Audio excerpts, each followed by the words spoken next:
नमस्कार दोस्तों, ज्योतिष का सफर में एक और नया वीडियो लेकर हम आपके सामने उपस्थित है। सभी भाई बहनों को नरेश गांधी का सादर प्रणाम। यह हमारा 302वां एपिसोड है जिसका नाम है कुंडली देखने का नया नजरिया। जी हाँ दोस्तों, कुंडली देखना और उसका विश्लेषण करना ये कठिन कार्य होता है। लोग ज्योतिष के पास तरह तरह के सवाल लेकर आते हैं और ज्योतिषी को हर सवाल का जवाब देना पड़ता है। मेरा अभ्यास कैसा रहेगा? मैं उच्च शिक्षा प्राप्त करूंगा, मुझे नौकरी मिलेगी, सरकारी नौकरी के चांस है, नौकरी करना उचित रहेगा या व्यापार, मेरी शादी कब होगी, पत्नी का स्वभाव कैसा होगा, ससुराल पैसे वाला या मध्यम वर्गीय होगा, लव मैरिज या अरेंज मैरिज होगी, मैं धनवान बनूंगा, कर्ज में से मुक्ति कब मिलेगी, मुझे पैतृक संपत्ति मिलेगी, मुझे शेयर बाजार से लाभ होगा। न जाने ऐसे ही जाने अनजाने हजारों सवाल लेकर लोग ज्योतिषी के पास आते हैं। ज्योतिषी को उनके सवालों का जवाब कुंडली देखकर देना पड़ता है। उसके पास 12 राशियां, 12 भाव, 27 नक्षत्र और 9 ग्रह होते हैं। उनके सहारे ज्योतिषी उनके हर सवाल का जवाब देता है। आज हम कुंडली विश्लेषण में अन्य भावों का संकलन कैसे करना है ये हम बताने जा रहे हैं। जो भी सवाल हमसे पूछा जाएगा वह 12 भाव में से किसी भी एक भाव से जुड़ा होगा। जैसे कोई पूछेगा कि मेरी लव मैरिज होगी, तो यह सवाल पंचम भाव का है। पंचम भाव प्रेम का है, लेकिन इसके साथ पहला और सप्तम भाव भी हमें संकलन करके देखना होगा। संकलन का अर्थ है एकत्रीकरण करना, इकट्ठा करना, यानी दूसरे भावों को भी हमें जोड़ना होगा। जैसे पंचम भाव प्रेम का है, प्रेम में कौन पड़ेगा? हमारा शरीर। और प्रेमिका या पत्नी का भाव 7वां है, तो हमें पंचम के अलावा पहला और 7वां भाव भी जोड़कर देखना होगा। यहाँ प्रेम के कारक ग्रह शुक्र है, उसे भी ध्यान में रखना होगा। सवाल कोई भी हो, सवाल किस भाव से संबंधित है यह पहले जान लेना है। उसके बाद उसके सहायक भाव का संकलन हमें करना है। आप हमारी बात समझ ही चुके हैं। आइए इस कुंडली के माध्यम से जानते हैं कि यदि यह एपिसोड आपको पसंद आएगा तो दूसरे सवालों पर किन किन भावों का संकलन करना है, इसे सिखाना भी हम जारी रखेंगे। हमारे पास कोई कुंडली दिखाकर यह पूछे कि मेरा आरोग्य कैसा रहेगा, तो सबसे पहले हमें जान लेना है कि यह सवाल किस भाव से संबंध रखता है। आरोग्य के लिए हमें लग्न भाव और छठे भाव को ध्यान में लेना होगा, क्योंकि पहला स्थान हमारा शरीर है। जहां लग्न लिखा हो वह हमारा शरीर है और शरीर को ही आरोग्य की जरूरत होती है। छठा स्थान रोग का होता है, यहां से रोगों की उत्पत्ति होती है। यह मेष लग्न की कुंडली हम आपके सामने ला रहे हैं। ये एक उदाहरण कुंडली है। इस कुंडली में अच्छे आरोग्य के कुछ महत्वपूर्ण सिद्धांत हम उजागर कर रहे हैं। इसे हमेशा ध्यान में रखें ताकि जातक का आरोग्य आप तत्काल जान सकेंगे। सिद्धांत पहला, आपका लग्न कोई भी हो, आरोग्य के लिए ये लग्न 5 अंश से लेकर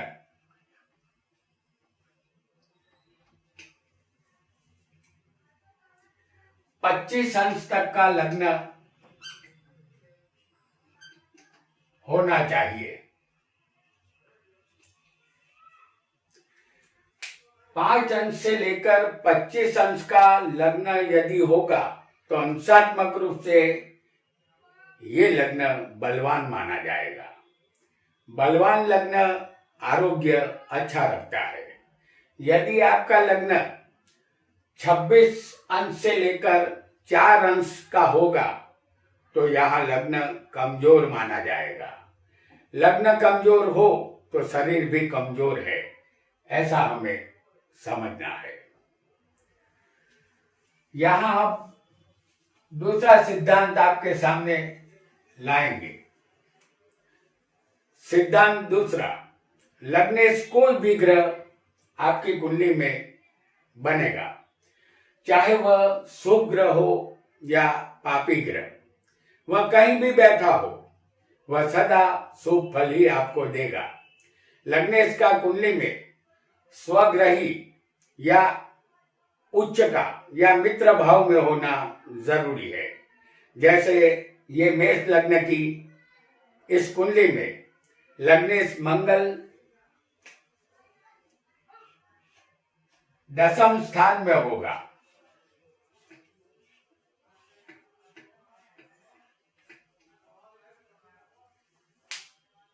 लग्नेश मंगल 10वें है, जो मकर में उच्च राशि का बनता है, और मंगल की चौथी दृष्टि लग्न पर भी है। ये लग्न को देखता है। लग्नेश जब भी शरीर को देखता हो तो स्वास्थ्य अच्छा रहेगा।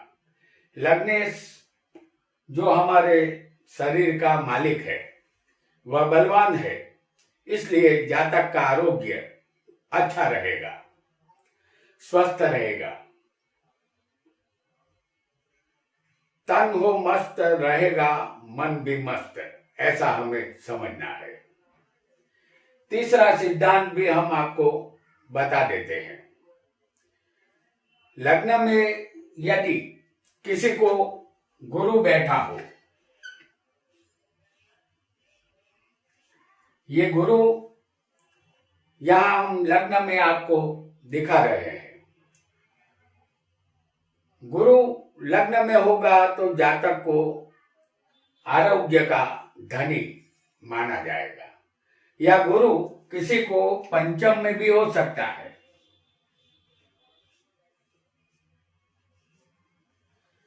गुरु किसी को सप्तम भाव में भी हो सकता है, और गुरु किसी को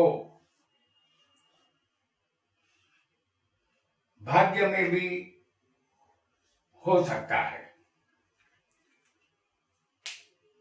गुरु पंचम में होगा तो उसकी 9वीं दृष्टि लग्न पर आएगी। गुरु सप्तम में होगा तो उनकी 7वीं दृष्टि सप्तम में आएगी, और गुरु यदि 9 में होगा तो उसकी 5वीं दृष्टि लग्न पर आएगी। रोग प्रतिकारक शक्ति यहाँ जातक की बढ़िया रहेगी।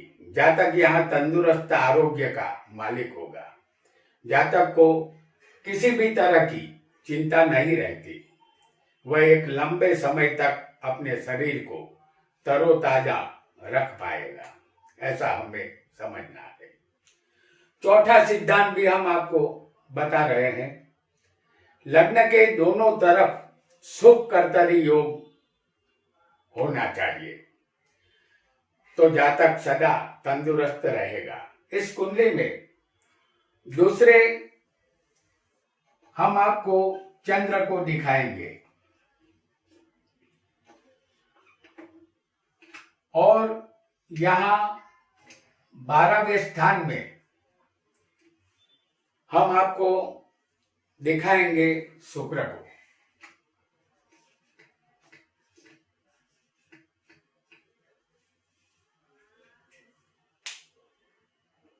लग्न के दोनों तरफ शुभ ग्रह है, इसे शुभ कर्तरी योग कहते हैं। जातक का शरीर बिल्कुल सेफ हो गया है और सुरक्षित भी। जातक का आरोग्य यहाँ बढ़िया रहने वाला है। ऐसा व्यक्ति हर किसी का स्वागत मुस्कुराकर करता है और यही मुस्कुराहट उसे रोगों से दूर रखती है, ऐसा हमें समझना है। आइए पांचवें सिद्धांत को भी हम जानेंगे जो आरोग्य संबंधित होगा और ये योग भी आरोग्य अच्छा रखेगा।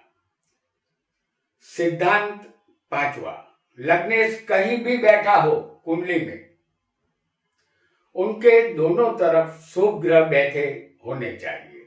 जैसे इस कुंडली में लग्नेश कौन है? मंगल है जो 10वें बैठा है। यहां 9वें गुरु है और 11वें हम आपको दिखाएंगे बुध को।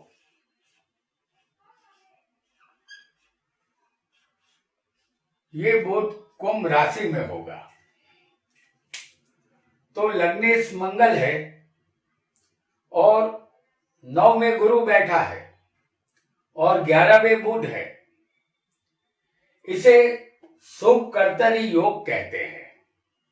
ऐसा योग वाला जातक सदा आरोग्यमय जीवन गुजारता है। जितने भी ज्यादा योग कुंडली में होंगे उतना ही आरोग्य अच्छा रहेगा।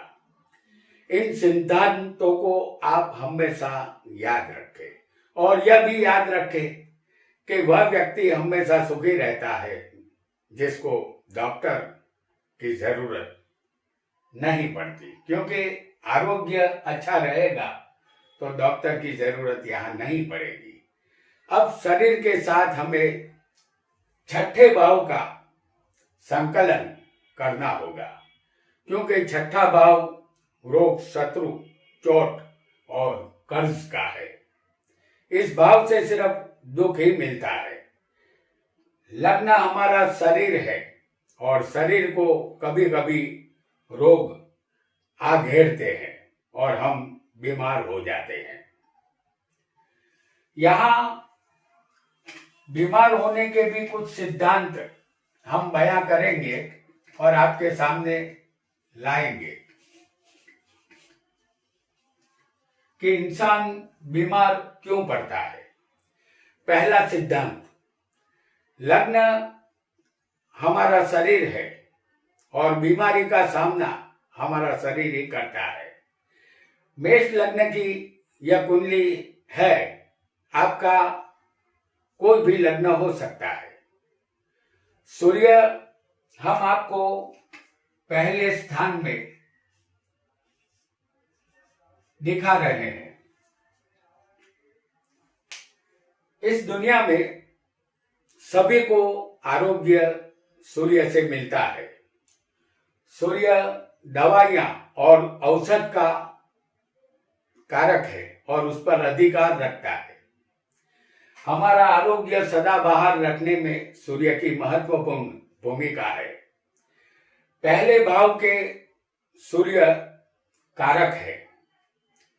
आपने वह सूत्र सुना होगा, कारको भाव नाशाय, यानी कारक जिस भाव में बैठ जाता है उस भाव का नाश करता है। इसलिए सूर्य लग्न में नहीं होना चाहिए, क्योंकि सूर्य पहले स्थान का कारक है। अगर सूर्य लग्न में होगा तो जातक को आरोग्य नहीं मिलता, उसके आरोग्य का नाश होता है। कोई भी लग्न आपकी कुंडली में हो, सूर्य पहले लग्न में नहीं होना चाहिए। इस सिद्धांत को सदा याद रखें। सूर्य ही सरकार है और सरकार ही नौत छापती है। ऐसा धन किसी काम का नहीं जो हमारी बीमारी पर खर्च करना पड़े। हमारा सच्चा धन हमारी अच्छी सेहत है। सेहत का हमेशा ख्याल रखें।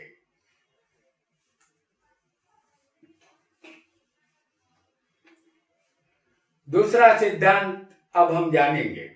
दूसरा सिद्धांत है रोग का मालिक लग्न में यानी शरीर में नहीं होना चाहिए। छठा भाव रोग का है। रोग का मालिक इस कुंडली में बुध है।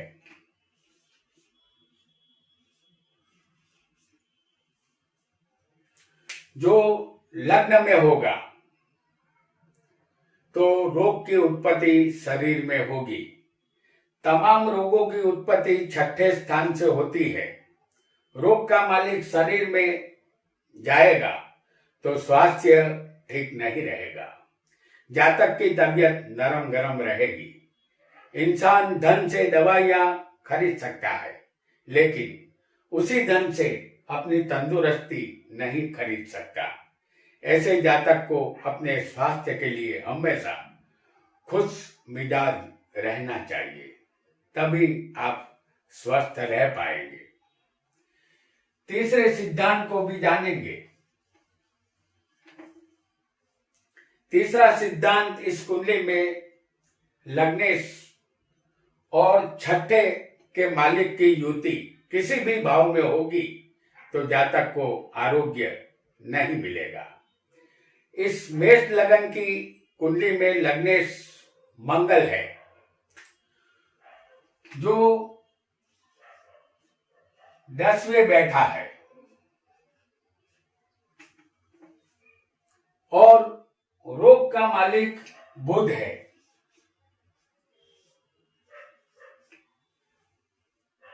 ये बुध भी 10वें ही होगा। यह लग्नेश मंगल और रोगेश बुध की युति है। ऐसी युति वाला जातक बीमार रहेगा, क्योंकि लग्न हमारा शरीर है और रोग का मालिक जब शरीर के मालिक के साथ जुड़ेगा तो वह हमारा स्वास्थ्य अवश्य बिगाड़ता है। नित नए रोग होते हैं। हमारा घर धन से भर जाएगा, ये सबको अच्छा लगेगा, लेकिन शरीर रोग से भरा रहेगा, ये किसी को अच्छा नहीं लगेगा। यदि हमारे पास धन है, अच्छा स्वास्थ्य नहीं है, तो हमारे जैसा गरीब और कोई नहीं है। ऐसे जातक को तंदुरुस्ती का ख्याल रखना होगा। आइए यहाँ एक चौथा सिद्धांत भी हम जानेंगे।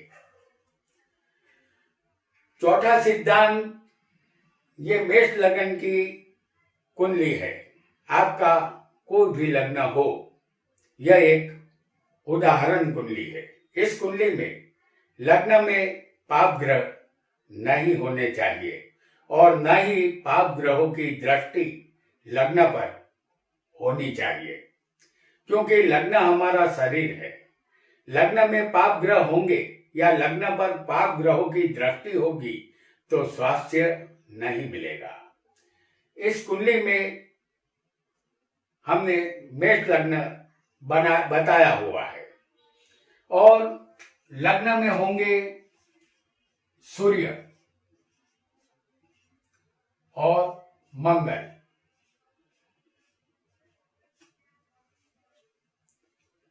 और सप्तम में होंगे शनि और राहु।